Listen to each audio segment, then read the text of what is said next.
Olu sasazo lwendaba lusiza ngqo kumagumbi osasazo eStudio 9 kwikomkhulu le-SABC e-Auckland Park eRhawutini nazi eziphambili. The manual was signed by myself and her. Ikomishoni kaMadlanga ive ukuba babulahlekisa ubungqina bowayesakuba yintloko ye-IDEC u-Advocate Andrea Johnson bokuba incwadi yokusebenza ye-IDEC yayingekaphunyezwa isaqulunqwa nje kuphela. Amagqwetha amele usekela-ntloko amapolisa esixeko saseGuruleni onqunyanyisiweyo uJulius Mkhwanazi amile kwelokuba uMkhwanazi akafanelekanga ukujongana nesityholo sokubulala ngelithi uMkhwanazi wafika kwindawo yexhwayelo selebulewe umfi. Molweni Mzontsundu, singonondaba belijelo losasazo sesilumkele ukuniphakela kuvimba wethu wangokuhlwanje ngokukhawuleza masingene emxholweni. Ikomishoni kaMadlanga ive ukuba ubungqina bowayesakuba yintloko ye-IDEC u-Advocate Andrea Johnson bokuba incwadi yemiqathango yokusebenza ye-IDEC yayisekwinqanaba lokuqulunqwa kuphela babulahlekisa kuba ubungqina bubonisa ukuba le ncwadi yaphunyezwa yatyikitya ze yasasazwa kubasebenzi be-IDEC. Ngelixa iqhuba ikomishoni kaMadlanga ukuqabulula izityholo ngendlela i-IDEC yachophela ngayo imiba yecandelo lezobuntlola ikhula inyuko kwentaba kandoda imibuzo kobe ingqwayingqwa ye-IDEC u-Advocate Andrea Johnson emva kokuba namhlanje ingqina licela umngeni okwathethwa nguJohnson esithi incwadi yendlela yokusebenza ye-IDEC yayisekwibakala lokucetywa. To the extent that Advocate Johnson testified that the manual was just a draft, she would have been misleading this commission. Well, at its lightest, she would have lied to this commission. Yeah, I don't understand why she said that. The manual was signed by myself and her, and then at her instruction, it was distributed to all IDEC staff. Ikomishoni ive ubungqina bokuba uphando lwe-IDEC kwicandelo lobuntlola lalijolise ekwenzeni izigculelo ingqwayingqwa yezobuntlola uNjengele Dumisani Khumalo nengqwayingqwa ijikelele yamapolisa uNjengele Fani Masomola noba sekumnyama entla. Ezo nzame zokubafuna naphantsi kwezicithi zazithetha ukuba kusetyenziswa nendlela ezingekho mthethweni axelelwa ngazo uMnumzana Sisoko kodwa akenza nto ngaloo nto. And because you did not do anything, it looks like you were part of the problem. You were part of the reason why the manual was not followed to the letter. Chair, I will take responsibility for that. Nangona kunjalo oku akuphendula umbuzo wokuba ibiphi inhloko ezophando ngethuba uphando olungaqhutywanga kakuhle kukhawuleziswa ukuya enkundleni nakubeni uphando lungekakulungeli oko. You are head of investigations. It seems to me you should know what's happening in investigations. Yes. So that rule, if it's a rule in the workplace, should not be applying to head of investigations, because you need to be able to speak to the investigations that are happening in your organization. That is correct, Commissioner. And in most matters, that's what had happened. Yes. As I said, this was an exception. Ikomishoni izakuthabathisa ngoLwesibini umhla we-11 kule nyanga ngecala emva kwethoba ukurhwaqela kombethe. Amagqwetha amele usekela-ntloko amapolisa esixeko saseGuruleni onqunyanyisiweyo uMnumzana Julius Mkhwanazi amile kwelokuba uMkhwanazi akafanelekanga ukujongana nesityholo esinobuzaza sokubulala. La magqwetha athi ngokwengxelo yenkundla uJulius Mkhwanazi wafika kwindawo yexhwayelo selebulewe umfi, ngoko ke bekumele ajongane nesityholo sokuncedisa izikrelemnqa ukubaleka ingalo yomthetho. U-Emmanuel Mpense walahlaselwa wabulawa ngo-2022. uMkhwanazi nesine atyholwa naso bajongene namatyala okubulala, ukuphanga ubunobuzaza nokuphazamisana nengalo yomthetho, ukanti abatshutshisi bayasiphikisa isicelo sebeyile. Saqala ukuviwa isicelo sebheyili amagqwetha kasekela ntloko amapolisa esixeko saseGuruleni onqunyanyisiweyo uJulius Mkhwanazi acela inkundla ukuba itshintshe ityala ajongene nalo kaMkhwanazi. La magqwetha athi ngokwengxelo yenkundla uJulius Mkhwanazi wafika kwindawo yexhwayelo senkulwe wabulawa uEmmanuel Mbense ze yena wapheka iqhinga lokuba kuthathwe umzimba wakhe uphoswe kwidama iSparwater. La magqwetha athi ngeso sizathu ke kumele kwehliswe isityholo ajongene naso uMkhwanazi ibe sesokuncedisa ababulali ukubaleka ingalo yomthetho. Akwafune izizathu zokuba inkundla yale isicelo sebail beme ngelithi okaMkhwanazi kumele ukuba ajongane nesigwebo esingezantsi. This is clear also before accused number 5 would have been said to have arrived at sea. There is no mention made in here of common purpose with accused number 5 and the others when such common purpose was formed, because according to the state, they decided on his involvement only after the deceased had died. The state, what the greatest state are playing games. They're not open and giving you a proper charge sheet. I don't want to go even through the charge sheet. It's vague and it's embarrassing. My learned colleague Mr. Nell correctly referred to it as an application by ambush, because we don't know what we need to meet. The state says, show us your cards, we will decide upon that whether and how and on what basis we're going to oppose the application. Within a few minutes, the defense must indicate, are they willing to commence with the bail application as per the charges placed before court? Number 2, if they are not, they still will require further information. Then are they willing that the matter be remanded?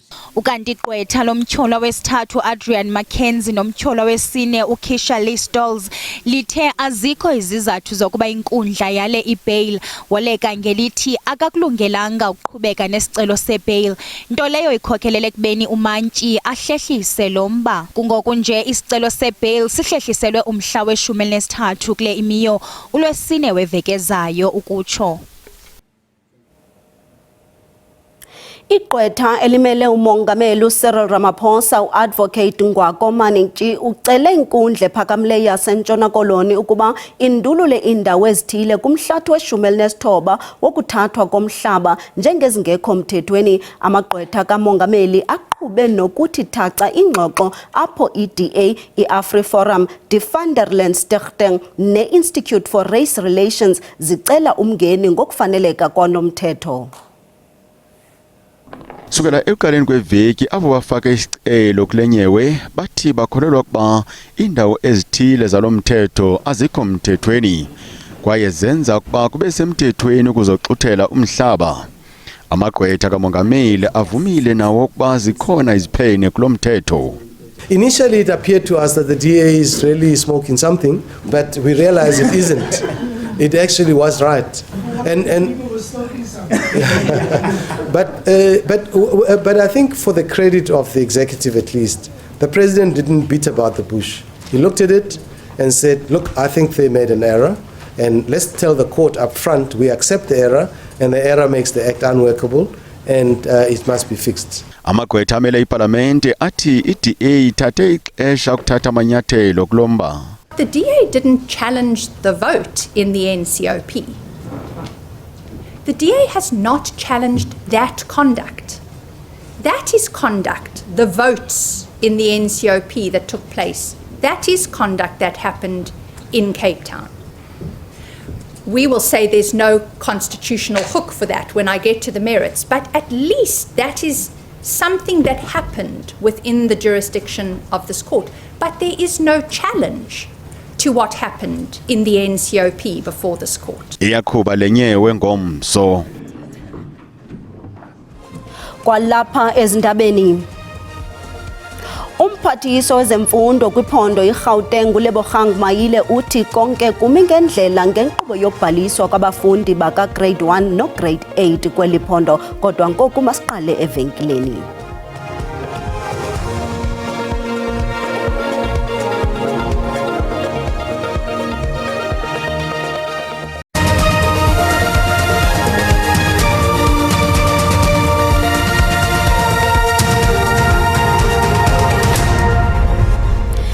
Samkele kwakhona sikwabulisa nakwabo basanda ukungena. Uyakwazi ke ukuzifumana ezi ndaba kwiqonga lika-SABC Plus ukanti kuphela nje kwazo uyazifumana kwikhasi lika-YouTube ngokuba uthi SABC Indaba zesiXhosa. Siyacela ke ukuba ubukele, ucofe, ulike ukanti uba ukasubscribe sibongoza ukuba wenze njalo xa sihlabela mgama.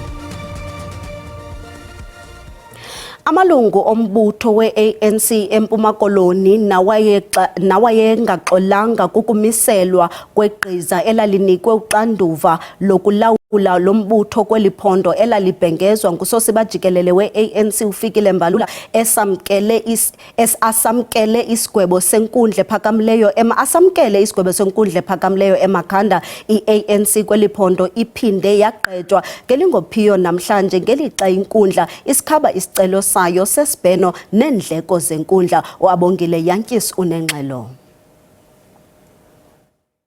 Inkundla ephakamileyo eMakhanda igqibe ngelithi ayiboni sizathu esibambekayo ukuba isicelo sokubhena singayimpumelelo. Amalungu ombutho angaxolanga nabafake umngeni ngakwisigqeba sethutyana sephondo athi ngokwaxolile kwaye amemelela ukuba kusetyenziswa umgaqo-nkqubo wombutho xa kumiselwa isikhokhelo. Ujaji uyangqilelana nathi into yoba imigomo ye-ANC ayilandelwa kakuhle. Ndiyandixaka ke ngoku into yoba kuko kokuqala sibona thina i-NEC ingakwazi ukucacisa imithetho nemigomo ekhoyo apha embuthweni. Lo kaRhotya ukwathi uza kuqhubekeka ngokusa lo mbutho kwiinkundla zamatyala ngoba zininzi izinto ezingalandelwayo ngendlela kulo mbutho nangona esithi kukho izirhorhiso zokumcima igama. Abantu ke bazawuphinda batsho bathi le nto ichitha umbutho. Asichithi mbutho umsasazi, siyawakha umbutho ngolu hlobo. Kaloku akuzobiwa ii-meetings phambi kwethu sijongile. Kufakwe i-leadership engafunwa ngabahlali baloo wadi ngenxeni yoba ifevorishwa yi-National Executive Committee. Abahlalutyi bezopolitiko bakholelwa ukuba kudingeka isombululo sezopolitiko kule ngxubakaxaka. The great difficulty in the ANC is the continuing problem for a long time also in the of running the ANC in the Eastern Cape without considering the demands and mandates of the constitution of the ANC. A seedbed for perpetual conflict in the Eastern Cape. Kusenjalo i-ANC ithi sasiphonononga isigqibo senkundla kwaye iza kuphefumla ethubeni. Abongile Yankees kwiindaba ze-SABC kuGompo City. I-Democratic Alliance ikhumbuze abemi beli ukuba babhalisele ukuvota phambi kokuba kuvalwe kuluhlu lwabavoti ngokuhlwa kwangomso. uAsho Sarupen uthethe kwinkomfa nonondaba phambi kokuphehlelelwa komqulu wezithembiso ngalo mbutho ngomgqibelo. I-DA ilindele amawaka abaxhasi namalungu ayo eMary Fitzgerald Square eRhawutini. Umhlangane uchaze njengowona umkhulu kwesi sixeko. What we're doing here in Mary Fitzgerald Square in Johannesburg is prepping to make our election offer to South Africa. Our manifesto launch is the moment that we will share to the country our contract with the people of this country for local government. We know that political parties tend to break their promises, and if you look at the coalition chaos that has unfolded, they tend to break them repeatedly, but the DA keeps ours. And so this event is not just a launch, it's a publication of a promise to all South Africans. Many political parties make and will make outlandish offers that they cannot deliver on. The DA is making an offer based on our experience in government. In 6 out of the 9 provinces in a position that our lists are ready for submission. These candidates have been legally vetted, interviewed, tested, their qualifications checked, and they've been put through a rigorous process to assess their work ethic and their commitment to communities. This makes it possible to say that we are on track to submit our candidates' lists to the IEC well ahead of the deadline, as all DA processes are currently proceeding strictly according to our own internal timelines. Over and above councillor candidates, the DA has of course also announced mayoral candidates in the metropolitan municipalities and many local municipalities across South Africa. Wakawaka abazali nabafundi eGauteng ukukhangela izikolo yinkqubo ebanike uxinzelelo kule minyaka idlulileyo. Imikrozo emide ezikolweni kwanolibaseko ukufumana indawo kubangele abafundi baqale kade unyaka-mfundo bambi bevakalisa ukungoneliseki inkqubo yokufaka izicelo zobuxhaka-xhaka bale mihla. Nanjengoko sele ivulelekile le nkqubo kumabanga ka-grade 1 no-grade 8, abazali banethemba lokuba ayizukuba namakhwiniba. Umphathiswa wezemfundo kwiphondo uLebogang Maile uthi konke kumi ngendlela. Iningi labafundi layithola lingenazo ikhala zokufunda libambe abadola inlaba njengoba umnyango wezemfundo esifundazweni osabaphendlela ikhala. Iningi labazali lalithi alichitho loluhlelo lokubhalisa online. Owengamele ezemfundo eGauteng uLebogang Maile uthi lolu hlelo linankinga nencane kodwa abazali ibona kumele babambe iqhaza ekutheni babhalise ingane zabo kusenesikhathi. Isystem iyasebenza kunankinga ngesystem. Inkinga esinayo kakhulu ukuthi unyaka nonyaka la eGoli sibana abantu abawudlula i50,000 abantwana ingane eziza esikolweni. Umayile uthi iningi icelo seyifakwa abazali wathi isibalo sikhula ihora nehora. Already sesilezi ku more than 330,000 yabazali in 2 days time. So sijabule kakhulu ukuthi abazali baye basabela futhi abazali baya endaweni esihlukahlukene esinazo ezokuregister. Kunenhlaka ezisemkhakheni wezemfundo ezilihlabayo lolu hlelo. Inyunyana yothisha inathu ithi lolu hlelo alulekeleli ngendlela okumele ngabe lwelekelela ngayo ekubhalisweni kwabafundi. Le ndlela yokubhaliswa kwabantwana abaningi abazali nabantwana bakwazi ukuyisebenzisa ngoba ayinabo ubungane ekusebenzisekeni kwayo. Ibuye futhi ibambezele kakhulu nokubhaliswa kwabantwana. Ibuye ibe nomthelela omubi la uthola ukuthi abantwana bathola izikhala zokufunda eindaweni ezikude kunalabo ehlala khona. Igama lami nguCalvin wakwaDludla endabeni zeSABC ngibika ngiseGoli. Usekela sodolophu kamasipala waseBito uNokzola Kolwaphi uvelo kwesibini kwinkundla kamantyi yasePlettenberg Bay eNtshona Koloni utyholwa ngokwaphula umthetho olondolozo lwendalo nokutyholwa ukuba wadubula ngompu esidlangalaleni ngexesha lomsitho okwamkela unyana wakhe ngoDisemba wonyaka ophelileyo. uKolwaphi akajiki umengxiko lokuba yayingumpu wokudlala. Lo kaKolwaphi uvele kancinci enkundleni nalapho igqwetha lakhe lichazele inkundla ukuba bakulungele ukuxoxa kwetyala. Kodwa umbuso ucele ukuba lihlehliswe ukuze kukhangelwe umtshutshisi ozimeleyo osuka ngaphandle kwedolophu yasePlettenberg Bay. Mrs. Kolwaphi, your case is hereby remanded to the 26th of August 2026 for arranging an independent prosecutor possibly outside the jurisdiction of this court. Abaxhasi bakaKolwaphi nombutho wakhe iKhwezi Political Movement bebekhona namhlanje enkundleni bakhala ngelithi ukumiswa kwelityala kufana nje nofudumeza umvubo. And let's get over and done with it. We've got more serious things to deal with. Elections are coming up and stuff. So this is all about food dragging. And some of the political parties here are trying to push us away, but it's not going to happen. It's not going to happen in Plettenberg Bay. We're here to stay. Lo kaKolwaphi ungaphandle ngesilumkiso ndiyavele enkundleni kwakhona kwindaba zeSABC ndingusiphiwe Wobasi ePlettenberg Bay. Sibulele ke mawethu ngokusiboleka kwenu indlebe kamnandi.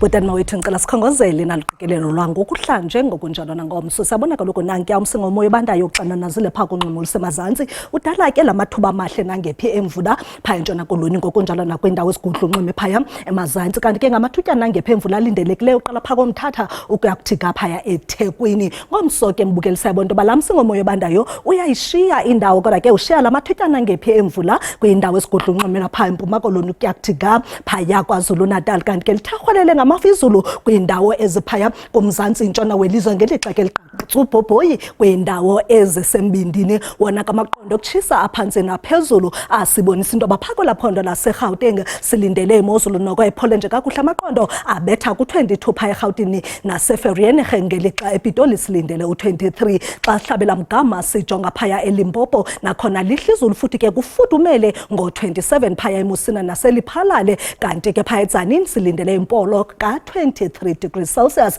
masambe ke ngoku singene phaya eMpumalanga nalapho imozulu ithanda ukuphola kakuhle ku-22 omhle phaya kooMashishini ngokunjalo naseMalahleni uba ke wena mbukeli uphaya kwelaa phondo laKwaZulu-Natal nakhona ke lindela imozulu epholileyo phaya koVryheid nalapho amaqondo ebetha ku-23 ze athathise fudumale kakuhle ngo-25 phaya ko-Richards Bay ngokumbukeli sibhekisa impiko kwelaa phondo laseMpuma Kapa nalapho amaqondo ethande ukuba phantsi phaya komani ngo-18 ngokunjalo nasemakhanda kodwa kathathise ngo-22 phaya eNxuba amanam ke mbukelo omhle singene ngoku phaya eNtshona Kapa nakhona ke izulu lithande amaqondo athanda uba phantsi phaya koLaingsburg ngo-19 naphaya eVostile ngelixa phaya eKapa Lodumo ingu-17 degrees Celsius ukuba ke wena kwelaa phondo laseNorthern Cape lindela imozulu efudumele nje kakuhle amaqondo abetha ku-27 phaya e-Uppington ngokunjalo naseKimberley kanti ke kuRuman silindele imozulu efudumele kakuhle ngo-25 eFreystata nakhona lihle izulu kufudumele ngo-26 eWelkom kodwa ke kuphole kamnandi ngo-22 phaya eFicksburg